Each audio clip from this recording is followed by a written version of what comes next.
Today we are going to discuss about one of the important question, that is define contract and what are the essential of valid contract. So ಕರಾರನ್ನು ವ್ಯಾಖ್ಯಾನಿಸಿರಿ ಮತ್ತು ಒಂದು ಊರ್ಜಿತ ಕರಾರಿನ ಅವಶ್ಯಕ ಘಟಕಾಂಶಗಳನ್ನು ವಿವರಿಸಿರಿ ಅನ್ನೋದು ಒಂದು ಪ್ರಮುಖ ಕ್ವಶನ್. ಸೊ ಊರ್ಜಿತ ಕರಾರಿನ ಅವಶ್ಯಕ ಘಟಕಾಂಶಗಳ ಬಗ್ಗೆ ನಾವು ಚರ್ಚೆ ಮಾಡಬೇಕಾದರೆ ಕಲಮು 2H 2H ಮತ್ತು 10 ಇದಕ್ಕೆ ಪ್ರಮುಖವಾದ ಸೆಕ್ಷನ್ಸ್ಗಳನ್ನು ನಾವು ಹೇಳಬಹುದು. ಸೆಕ್ಷನ್ 10ರಲ್ಲಿ ಒಂದು ಕರಾರಿನ ಅವಶ್ಯಕ ಘಟಕಾಂಶಗಳನ್ನು ನಾವು ನೋಡಬಹುದು. ವಾಟ್ ಅಗ್ರಿಮೆಂಟ್ಸ್ ಆರ್ ಕಾಂಟ್ರಾಕ್ಟ್ ಅನ್ನೋದನ್ನು ಸೆಕ್ಷನ್ 10ರಲ್ಲಿ ಹೇಳ್ತಾರೆ. ಸೊ ಇಲ್ಲಿ ಮೊದಲನೇ ಅವಶ್ಯಕ ಘಟಕಾಂಶ ಅಂದರೆ ಅಟ್ಲೀಸ್ಟ್ 2 ಪಾರ್ಟೀಸ್ ಇರಬೇಕು, ಅಲ್ಲಿ ಕನಿಷ್ಠ 2 ಪಕ್ಷಕಾರರು ಇರಬೇಕು. ಎರಡನೇದು ಪ್ರಾಪರ್ ಆಫರ್ ಆ್ಯಂಡ್ ಎಕ್ಸೆಪ್ಟೆನ್ಸ್ ಇರಬೇಕು, ಅಂದರೆ ಕಾನೂನಾತ್ಮಕ ಪ್ರಸ್ತಾಪ ಮತ್ತು ಸ್ವೀಕೃತಿ ಇರಬೇಕು. ಮೂರನೇದು intention to create legal relationship ಇರಬೇಕು, ಅಂದರೆ ಕಾನೂನಾತ್ಮಕ ಸಂಬಂಧ ಸೃಷ್ಟಿಸುವ ಉದ್ದೇಶ ಇರಬೇಕು. ನಾಲ್ಕನೇದು ಲಾಫುಲ್ ಕನ್ಸಲ್ಟೇಷನ್ ಅಂದರೆ ಕಾನೂನಾತ್ಮಕ ಪ್ರತಿಫಲವನ್ನು ಹೊಂದಿರಬೇಕು. ಐದನೇದು ಕಾಂಪಿಟೆಂಟ್ ಪರ್ಸನ್ಸ್ ಅಂದರೆ ಸಕ್ಷಮ ವ್ಯಕ್ತಿ ಇರಬೇಕು, ಕರಾರು ಮಾಡೋದಕ್ಕೆ ಅವರು ಸಕ್ಷಮರಾಗಿರಬೇಕು. ಮತ್ತು ಆರನೇದು ಫ್ರೀ ಕನ್ಸೆಂಟ್ ಅಥವಾ ಮುಕ್ತ ಸಮ್ಮತಿಯನ್ನು ಹೊಂದಿರಬೇಕು. ಮತ್ತು ಏಳನೇದು ಲಾಫುಲ್ ಆಬ್ಜೆಕ್ಟ್ ಆ್ಯಂಡ್ ಕಾನೂನಾತ್ಮಕ ಉದ್ದೇಶವನ್ನು ಹೊಂದಿರಬೇಕು. ಸೊ ಎಂಟನೇದು ಪಾಸಿಬಿಲಿಟಿ ಟು ಪರ್ಫಾರ್ಮೆನ್ಸ್ ಕಾಂಟ್ರಾಕ್ಟ್, ಕರಾರನ್ನು ನೆರವೇರಿಸುವುದಕ್ಕೆ ಸಾಧ್ಯವಾಗಿರಬೇಕು. ಮತ್ತು ಒಂಬತ್ತನೇದು the terms of the agreements are certain or capable to make the certain, ಅಂದರೆ ಕರಾರಿನ ಷರತ್ತುಗಳು ನಿರ್ದಿಷ್ಟವಾಗಿರಬೇಕು ಅಂತ ಹೇಳ್ತಾರೆ. ಸೊ ಹತ್ತನೇದು agreement not declare to be void, ಒಪ್ಪಂದವು ಶೂನ್ಯ ಎಂದು ಘೋಷಿಸಲ್ಪಟ್ಟಿರಬಾರದು. ಸೊ 11ನೇದು necessary legal formalities are there, that is ಕಾನೂನಾತ್ಮಕ ಕೆಲವು ಅವಶ್ಯಕತೆಗಳು ಅಥವಾ ಔಪಚಾರಿಕತೆಗಳನ್ನು ಇಲ್ಲಿ ಒಳಗೊಂಡಿರಬೇಕು ಎಂದು ಹೇಳಬಹುದು. So these are the sum of the essentials of the valid contract or ಊರ್ಜಿತ ಕರಾರಿನ ಅವಶ್ಯಕ ಘಟಕಾಂಶಗಳು ಅಂತ ನಾವು ಹೇಳಬಹುದು. ಇದನ್ನು ಈಗ ನಾವು ಒಂದನ್ನು ಚರ್ಚೆ ಮಾಡೋಣ. We will discuss one by one these essentials. The first essential is for a valid contract there must be at least 2 parties. So 2 parties means that parties may be a natural person or artificial persons. ಅಂದರೆ ಇಲ್ಲಿ ಕನಿಷ್ಠ ಪಕ್ಷ 2 ವ್ಯಕ್ತಿಗಳು ಇರಬೇಕು. ಆ 2 ವ್ಯಕ್ತಿ ಕೃತ್ರಿಮ ವ್ಯಕ್ತಿ ಅಥವಾ ನೈಸರ್ಗಿಕ ವ್ಯಕ್ತಿ ಆಗಿರ್ಬೋದು. ನೈಸರ್ಗಿಕ ವ್ಯಕ್ತಿ ಮತ್ತು ಕೃತ್ರಿಮ ವ್ಯಕ್ತಿ ಅಥವಾ ಲೀಗಲ್ ಪರ್ಸನ್ ಅಂತ ಹೇಳ್ತೀವಿ ಅಥವಾ ಕಾನೂನಾತ್ಮಕ ವ್ಯಕ್ತಿ ಅಂತ ಹೇಳ್ತೀವಿ. ಅಂದರೆ ಅದು ಕಾನೂನಾತ್ಮಕ ವ್ಯಕ್ತಿ ಅಂದರೆ ಇಲ್ಲಿ ಅದು ಕಂಪನಿ, ಕಾರ್ಪೊರೇಷನ್, ನಿಗಮಗಳು ಅಥವಾ ಈ ರೀತಿಯಲ್ಲಿ ಕಾನೂನು ದೃಷ್ಟಿಯಲ್ಲಿ ಅವರಿಗೆ ಒಂದು ವ್ಯಕ್ತಿಯ ದರ್ಜೆಯನ್ನು ನೀಡಿರುವಂತಹ ಒಂದು ವ್ಯಕ್ತಿ ಆಗಿರಬಹುದು. ಸೊ ಈ ರೀತಿಯಲ್ಲಿ ಒಂದು ಕರಾರಾಗಬೇಕಂದ್ರೆ ಅಟ್ಲೀಸ್ಟ್ 2 ಪಕ್ಷಕಾರರು ಇರಬೇಕು. ಅದರಲ್ಲಿ ಅದು ನ್ಯಾಚುರಲ್ ಪರ್ಸನ್ಗಳಾಗಿರಬಹುದು ಅಥವಾ ಆರ್ಟಿಫಿಷಿಯಲ್ ಪರ್ಸನ್ಗಳಾಗಿರಬಹುದು. ಒಟ್ಟಾರೆ minimum 2 members are there for entering into a contract. Another essentials of the valid contract is a proper offer and acceptance. ಅಂದರೆ ಒಂದು ಊರ್ಜಿತ ಪ್ರಸ್ತಾಪ ಮತ್ತು ಊರ್ಜಿತ ಸ್ವೀಕೃತಿ ಇರಬೇಕು.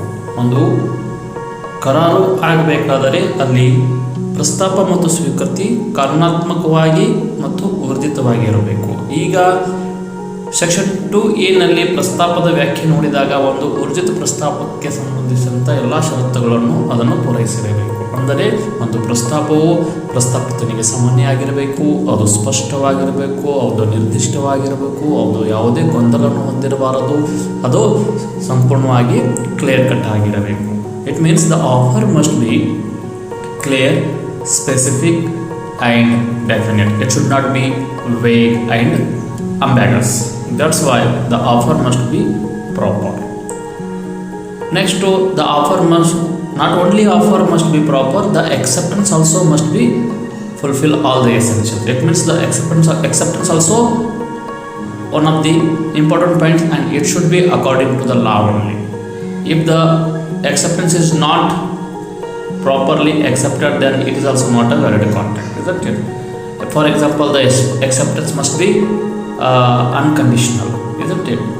ಅಂದರೆ ಬರೀ ಪ್ರಸ್ತಾಪ ಅಷ್ಟೇ ಊರ್ಜಿತವಾಗಿದ್ದರೆ ಸಾಲದು, ಸ್ವೀಕೃತಿ ಕೂಡ ಊರ್ಜಿತವಾಗಿರಬೇಕು ಅಂತ ಹೇಳ್ತಾರೆ. ಅಂದರೆ ಯಾವುದೇ ಒಂದು ಊರ್ಜಿತ ಕರಾರಾಗಬೇಕಾದರೆ ಸ್ವೀಕೃತಿ ಕೂಡ ಊರ್ಜಿತವಾಗಿರಬೇಕು. ಅಂದರೆ another essentials of the valid contract is that is intention to create legal relationship. ಅಂದರೆ ಕಾನೂನಾತ್ಮಕ ಸಂಬಂಧ ಸೃಷ್ಟಿಸುವ ಉದ್ದೇಶವನ್ನು ಪಕ್ಷಕಾರರು ಹೊಂದಿರಬೇಕು. ಸೊ ಇದು ಬಹಳ ಮಹತ್ವದ ಅವಶ್ಯಕತೆ ಅಂತ ಹೇಳಬಹುದು. ಇದಕ್ಕೆ ಒಂದು ಫೇಮಸ್ ಕೇಸ್ ಲಾಸ್ ಬರುತ್ತದೆ, ಅದನ್ನು ನಾವಿಲ್ಲಿ ಚರ್ಚೆ ಮಾಡಬೇಕಾಗುತ್ತದೆ. ಪ್ರಕರಣದ ಹೆಸರು ಬಾಲ್ಫರ್ ವರ್ಸಸ್ ಬಾಲ್ಫರ್ ಈ ಪ್ರಕರಣವನ್ನು ಈ ಒಂದು ಪಾಯಿಂಟಿಗೆ ಕಡ್ಡಾಯವಾಗಿ ಮೆನ್ಷನ್ ಮಾಡಲೇಬೇಕು. ಬಾಲ್ಫರ್ ಆ್ಯಂಡ್ ಬಾಲ್ಫರ್ ಪ್ರಕರಣದಲ್ಲಿ ಮಿಸ್ಟರ್ ಬಾಲ್ಫರ್ ಆ್ಯಂಡ್ ಮಿಸಸ್ ಬಾಲ್ಫರ್ ಇಬ್ಬರು ಗಂಡ ಹೆಂಡತಿ ಇರ್ತಾರೆ.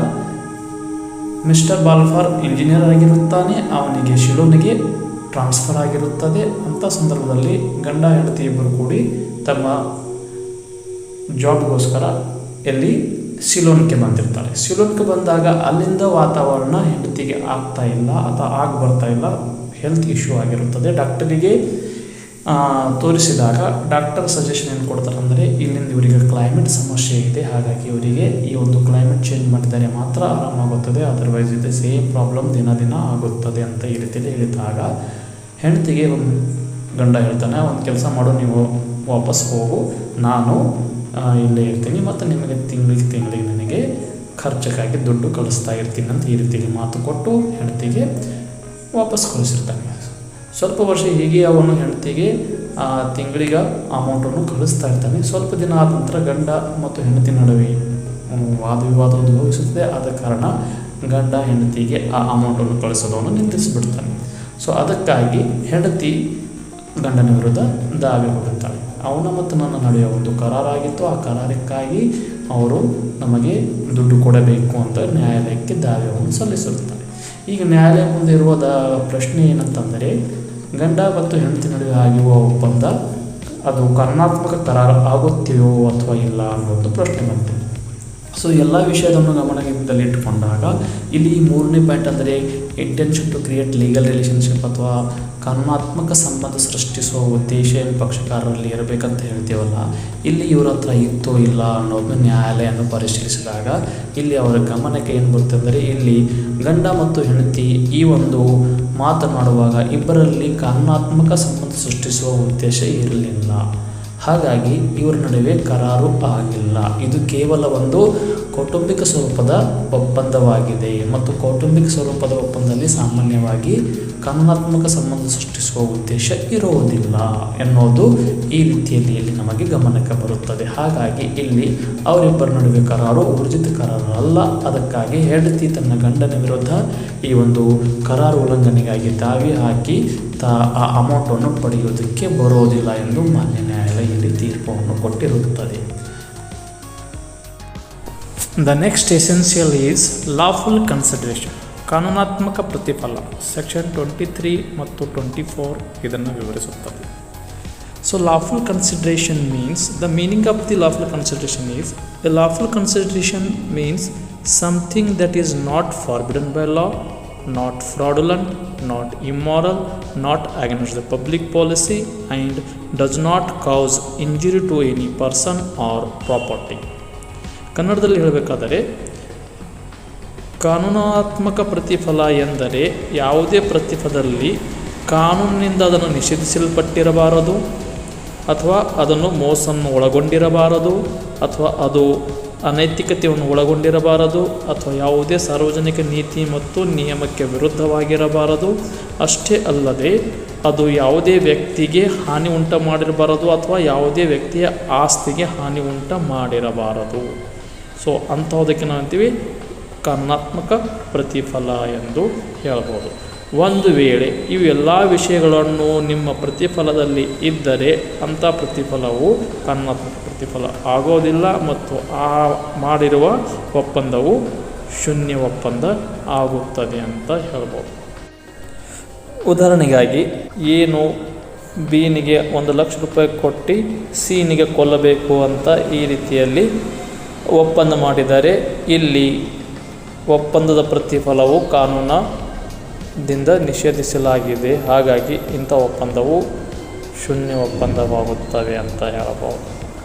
ಅಥವಾ ಮೋಸ ಮಾಡುವ ಉದ್ದೇಶದಿಂದ ಒಂದು ವೇಳೆ ಮಾಡಿದರೆ ಅದು ಕೂಡ ಶೂನ್ಯ ಅಂತ ಹೇಳಬಹುದು, ಹೌದಲ್ಲ. ಅಥವಾ ಯಾವುದೇ ಸಾರ್ವಜನಿಕ ನೀತಿಗೆ ವಿರುದ್ಧವಾಗಿರ್ತಕ್ಕಂಥ ಒಪ್ಪಂದ ಇದ್ದರೆ ಅದು ಕೂಡ ಶೂನ್ಯ ಅಂತ ಹೇಳಬಹುದು. ಅಥವಾ ಇನ್ನೊಬ್ಬ ವ್ಯಕ್ತಿಗೆ ಅಥವಾ ವ್ಯಕ್ತಿನ ಆಸ್ತಿಗೆ ಹಾನಿ ಉಂಟು ಮಾಡುವ ಉದ್ದೇಶದಿಂದ ಮಾಡಿದ್ದಾರೆ. ಏನು ಮಾಡಿರ್ತಾನೆ, ಬಿನ ಹೊಲದಲ್ಲಿ ಅಥವಾ ಬಿನ ಮನೆಗೆ ಹೋಗಿ ಬೆಂಕಿ ಹಚ್ಚಿ ಬಾ, ನಾನು ನಿನಗೆ 1,00,000 ಕೊಡ್ತೀನಿ ಅಂತ ಈ ರೀತಿಯಲ್ಲಿ ಒಪ್ಪಂದ ಮಾಡಿಕೊಂಡಿದ್ದಾರೆ. ಇಲ್ಲಿ ಒಪ್ಪಂದದಲ್ಲಿ ಪ್ರತಿಫಲವು ಕಾನೂನು ಬಾಹಿರವಾಗಿದೆ ಅಂತ ಹೇಳ್ಬೋದು. ಅಂದರೆ ಒಟ್ಟಾರೆ ಹೇಳಬೇಕಾದರೆ ಪ್ರತಿಫಲವು ಕಾನೂನಾತ್ಮಕವಾಗಿರಬೇಕು, ಈ ರೀತಿಯಲ್ಲಿ ಕಾನೂನು ಬಾಹಿರವಾಗಿರಬಾರದು ಎಂದು ನಾವಿಲ್ಲಿ ಸ್ಪಷ್ಟವಾಗಿ ಕಾಣಬಹುದು. Another essentials of valid contract is competent persons. It means for a valid contract the parties must be competent to enter into a contract. Section 11 of the Act says that who is competent to enter into a contract. Section 11 says a person who attained the age of majority, a person of sound mind, and a person who has not been disqualified by any law to enter into a contract. So these are the three important concepts in that a person can enter into a contract. ಕನ್ನಡದಲ್ಲಿ ಹೇಳಬೇಕಾದರೆ ಕರಾರು ಮಾಡುವುದಕ್ಕೆ ಸಕ್ಷಮರು ಯಾರು ಎಂದು ನಾವು ಹೇಳಬೇಕಾದರೆ ಕಲಂ 11ರಲ್ಲಿ ಸ್ಪಷ್ಟವಾಗಿ ಹೇಳಿದ್ದಾರೆ. ಕರಾರನ್ನು ಮಾಡುವುದಕ್ಕೆ ಸಕ್ಷಮರು ಯಾರು? ಮೊದಲನೇದವನು ಅವನು ಪ್ರಾಪ್ತವಯಸ್ಕನಾಗಿರಬೇಕು, ಎರಡನೇದು ಅವನು ಸ್ವಸ್ಥ ಚಿತ್ತವುಳ್ಳವನಾಗಿರಬೇಕು, ಮತ್ತು ಮೂರನೇದು ಅವನಿಗೆ ಯಾವುದೇ ಕಾನೂನಿನಿಂದ ಅನರ್ಹನೆಂದು ಘೋಷಿಸಲ್ಪಟ್ಟಿರಬಾರದು. ಈ 3 ಷರತ್ತುಗಳನ್ನು ಪರಿಪೂರ್ಣ ಮಾಡಿದರೆ ಪ್ರತಿಯೊಬ್ಬ ವ್ಯಕ್ತಿಯು ಕರಾರು ಮಾಡೋದಕ್ಕೆ ಸಕ್ಷಮನೆಂದು ನಾವು ಇಲ್ಲಿ ಹೇಳಬಹುದು. Another essential of valid contract is free consent. Means a parties must have a free consent. Now what is the free consent? A consent is said to be free when it is not caused by the followings. Number 1 is coercion, undue influence, fraud, misrepresentation, mistake. So if these are not caused by then it can be said that the consent is free. ಕನ್ನಡದಲ್ಲಿ ಹೇಳಬೇಕಾದರೆ ಒಂದು ಉಚಿತ ಕರಾರ ಆಗಬೇಕಾದರೆ ಅಲ್ಲಿ ಮುಕ್ತ ಸಮ್ಮತಿ ಬೇಕೇ ಬೇಕು. ಈಗ ಮುಕ್ತ ಸಮ್ಮತಿ ಎಂದರೆ ಏನು ಅಂತ ಹೇಳಬೇಕಾದರೆ ಯಾವಾಗ ಒಬ್ಬ ವ್ಯಕ್ತಿ ಸಮ್ಮತಿಯನ್ನು ನೀಡುತ್ತಾನೆ, ಆ ಸಮ್ಮತಿ ನೀಡುವಾಗ ಅವನು ಈ ಕೆಳಗಿನ ಅಂಶಗಳನ್ನು ಒಳಗೊಂಡಿರಬಾರದು. ಅಂದರೆ ಅವನು ನೀಡ್ತಕ್ಕಂಥ ಸಮ್ಮತಿಯಲ್ಲಿ ಈ ಕೆಳಗಿನ ಅಂಶಗಳನ್ನು ಒಳಗೊಂಡಿರಬಾರದು ಅಂತ ಹೇಳ್ತೀವಿ. ಯಾವುವು? ಜುಲಮೆ, ಅನುಚಿತ ಪ್ರಭಾವ, ಮೋಸ, ತಪ್ಪು ನಿರೂಪಣೆ ಮತ್ತು ತಪ್ಪು ತಿಳುವಳಿಕೆ. ಈ 5 ವಿಷಯಗಳನ್ನು ಅದರಲ್ಲಿ ಒಳಗೊಂಡಿಲ್ಲ ಅಂತಂದರೆ ನೀವು ನೀಡುವ ಸಮ್ಮತಿ ಮುಕ್ತ ಸಮ್ಮತಿ ಎಂದು ಪರಿಗಣಿಸಬಹುದು. Another important essential of valid contract is lawful object. So every contract must have a lawful object. The object of the contract should be lawful. It should not be unlawful, as like lawful consideration. ಕನ್ನಡದಲ್ಲಿ ಹೇಳಬೇಕಾದರೆ ಪ್ರತಿಯೊಂದು ಕರಾರಿನ ಉದ್ದೇಶವು ಕಾನೂನಾತ್ಮಕವಾಗಿರಬೇಕು, ಅದು ಕಾನೂನು ಬಾಹಿರವಾಗಿರಬಾರದು. ಒಂದು ವೇಳೆ ನೀವು ಮಾಡ್ತಕ್ಕಂಥ ಒಪ್ಪಂದದ ಉದ್ದೇಶವು ಕಾನೂನು ಬಾಹಿರವಾಗಿದ್ದರೆ ಅಂಥ ಒಪ್ಪಂದ ಶೂನ್ಯ ಒಪ್ಪಂದ ಆಗುತ್ತದೆ, ಅದು ಊರ್ಜಿತ ಕರಾರು ಆಗುವುದಿಲ್ಲ. ಇದನ್ನು ನಾವು ಆಲ್ರೆಡಿ ಲಾಫುಲ್ ಕನ್ಸಿಡರೇಷನ್ ಪಾಯಿಂಟ್ನಲ್ಲಿ ಸವಿಸ್ತರವಾಗಿ ಚರ್ಚೆ ಮಾಡ್ತೀವಿ. The same thing will be here. In case of lawful consideration already we have discussed. Lawful consideration means a consideration which should not forbidden by law or should not fraudulent or should not against the public policy or should not injure the property of the person or should not injure that particular person also. Isn't it? ಅಂದರೆ lawful object ಕೂಡ ಹಾಗೆ. Lawful ಉದ್ದೇಶ ಅಥವಾ ಕಾನೂನಾತ್ಮಕ ಉದ್ದೇಶ ಅಂದರೆ ಅದು ನಿಮ್ಮ ಕರಾರಿನ ಉದ್ದೇಶವು ಯಾವುದೇ ಕಾನೂನನ್ನು ಅದನ್ನು ನಿಷೇಧಿಸಲ್ಪಟ್ಟಿರಬಾರದು. ಅಂದರೆ ನೀವು ಮಾಡ್ತಕ್ಕಂಥ ಒಪ್ಪಂದ ಕಾನೂನಿನಿಂದ ನಿಷೇಧಿಸಲ್ಪಟ್ಟ ವಿಷಯದ ಮೇಲೆ ನಿಮ್ಮ ಕರಾರು ಆಗಿರಬಾರದು. ಎರಡನೇದು ಅದನ್ನು ಮೋಸವನ್ನು ಒಳಗೊಂಡಿರಬಾರದು. ಮೂರನೇದು ಅದು ಸಾರ್ವಜನಿಕ ನೀತಿ ನಿಯಮದ ವಿರುದ್ಧವಾಗಿರಬಾರದು. ನಾಲ್ಕನೇದು ನೀವು ಮಾಡಿದ ಕರಾರಿನಲ್ಲಿ ಒಬ್ಬ ವ್ಯಕ್ತಿಯ ಹಾನಿ ಮಾಡುವುದಕ್ಕೋಸ್ಕರ ಅಥವಾ ಆ ವ್ಯಕ್ತಿಯ ಆಸ್ತಿಗೆ ಹಾನಿ ಮಾಡೋದಕ್ಕೋಸ್ಕರ ನೀವು ಒಪ್ಪಂದ ಮಾಡಿರಬಾರದು. ಸೊ ಈ ರೀತಿ ಮಾಡಿರುವ ಒಪ್ಪಂದ ಇದ್ದರೆ ಅದು ಕಾನೂನ ಬಾಹಿರವಾಗುತ್ತೆ. ಯಾಕಂದರೆ ನಿಮ್ಮ ಕರಾರಿನ ಉದ್ದೇಶವೇ ಕಾನೂನು ಬಾಹಿರವಾಗಿರುತ್ತದೆ. ಸೊ ಹಾಗಾಗಿ ಅಂಥ ಒಪ್ಪಂದ ನೀವು ಮಾಡಿದರೆ ಶೂನ್ಯವಾಗುತ್ತದೆ. ಹಾಗಾಗಿ ನಿಮ್ಮ ಕರಾರು ಊರ್ಜಿತ ಆಗಬೇಕಾದರೆ ನಿಮ್ಮ ಕರಾರಿನ ಉದ್ದೇಶವು ಕಾನೂನಾತ್ಮಕವಾಗಿ ಇರಬೇಕು ಅಂತ ನಾವಿಲ್ಲಿ ಹೇಳಬಹುದು.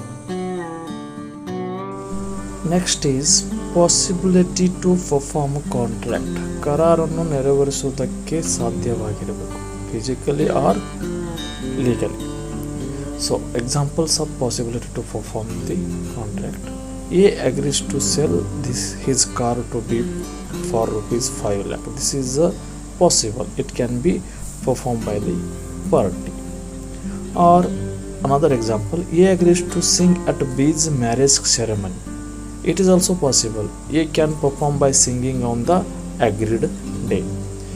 Now, impossibility under section 56. There are certain examples out there. A agrees to discover treasure by magic. It is highly impossible. Another example is A agrees to bring a dead person back to life. It is also highly impossible. Scientifically and physically also it is impossible.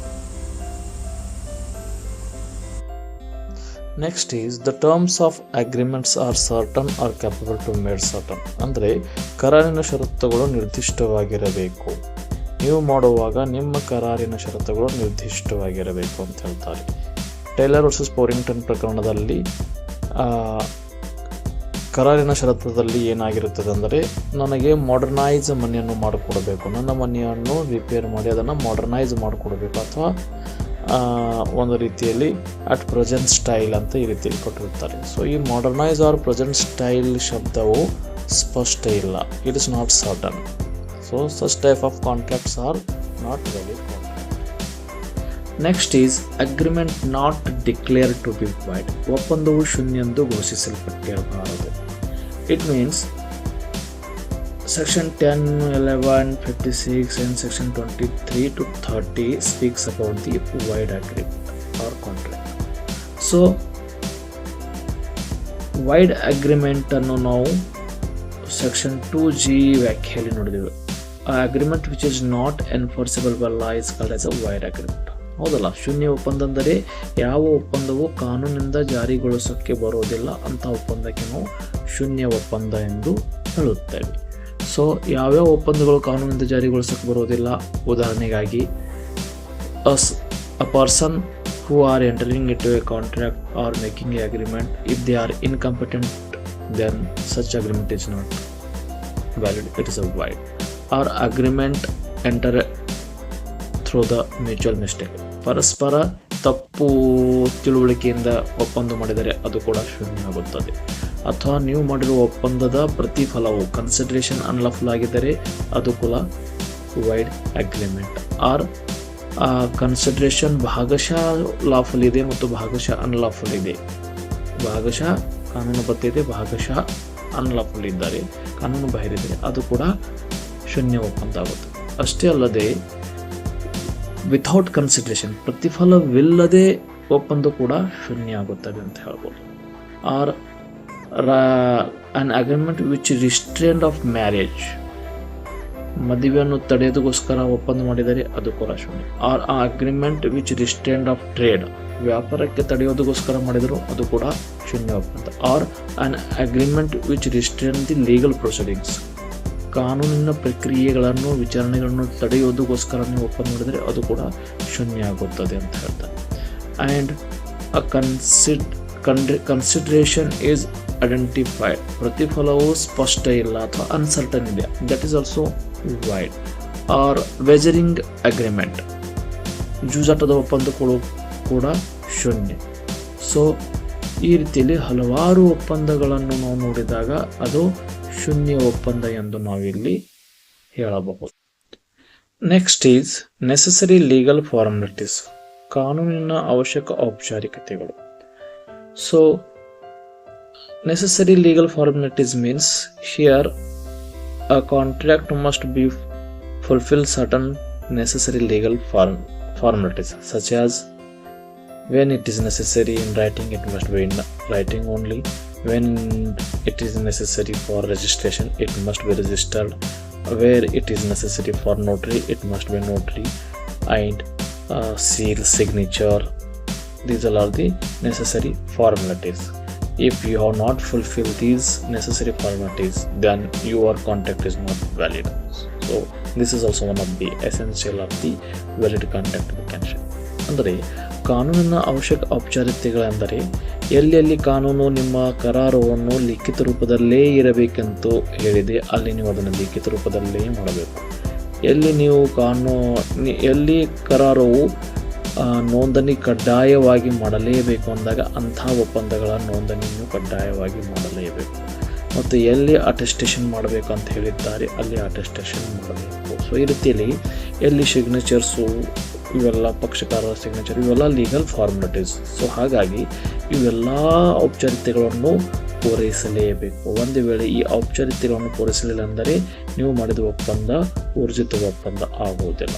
ಒಂದು ಉದಾಹರಣೆಯಾಗಿ ಹೇಳಬೇಕಾದರೆ ಎಲ್ಲ sale deed ready ಮಾಡಿದಿರಿ, ಎಲ್ಲ ಕರಾರು ಪತ್ರ ರಚನೆ ಮಾಡಿದಿರಿ, ಆದರೆ ಪಕ್ಷಕಾರರ ಸಿಗ್ನೇಚರೇ ತಗೊಂಡಿಲ್ಲ ಅಥವಾ ಮಾಡಿಲ್ಲ ಅಂದರೆ ನೀವು ಮಾಡಿದ ಕಾಂಟ್ರಾಕ್ಟು ಊರ್ಜಿತವಾಗೋದಿಲ್ಲ. ಅಥವಾ ಎಲ್ಲ ಮಾಡಿದಿರಿ, ಸಿಗ್ನೇಚರ್ ಮಾಡಿದಿರಿ, ರಿಜಿಸ್ಟ್ರೇಷನ್ನೇ ಮಾಡಿಲ್ಲ ಅಂದರೆ ಅದು ಕೂಡ ಊರ್ಜಿತ ಕರಾರು ಆಗ್ಬೋದು. ಅಥವಾ ಎಲ್ಲಿ ಅಟೆಸ್ಟೆಡ್ ಮಾಡಬೇಕು ಅಂತ ಹೇಳಿದ್ದಾರೆ ಅದನ್ನು ಅಟೆಸ್ಟೇಷನ್ನೇ ಮಾಡಿಲ್ಲ ಅಂದರೆ ಅದು ಕೂಡ ಊರ್ಜಿತವಾಗೋದಿಲ್ಲ. ಸೊ ಹೀಗಾಗಿ ಈ ಔಪಚಾರಿಕತೆಗಳನ್ನು ನೀವು ಕಾನೂನಾತ್ಮಕ ಔಪಚಾರಿಕತೆಗಳನ್ನು ಪರಿಪೂರ್ಣ ಮಾಡಲೇಬೇಕು ಅನ್ನೋದನ್ನು ಇಲ್ಲಿ ನಾವು ಹೇಳಬಹುದು. ಸೊ ಈ ರೀತಿಯಲ್ಲಿ ಒಂದು ಊರ್ಜಿತ ಕರಾರಿಗೆ ಇರುವ ಘಟಕಾಂಶಗಳು, ಪ್ರಮುಖ ಅಂಶಗಳು ನಾವು ಇಲ್ಲಿ ಚರ್ಚೆ ಮಾಡಿದ್ದೀವಿ. We have discussed some of the essential of valid contract. ಈ ವಿಡಿಯೋ ನಿಮಗೆ ಇಷ್ಟ ಆಗಿದರೆ ದಯವಿಟ್ಟು ಇದನ್ನು ಲೈಕ್ ಮಾಡಿ, ಶೇರ್ ಮಾಡಿ ಮತ್ತು ನಮ್ಮ ಚಾನಲನ್ನು ಸಬ್ಸ್ಕ್ರೈಬ್ ಮಾಡಿ. ಮತ್ತು ಇದೇ ಥರದ ವಿಡಿಯೋಗಾಗಿ ನಮ್ಮ ಚಾನಲನ್ನು ನೋಡ್ತಾ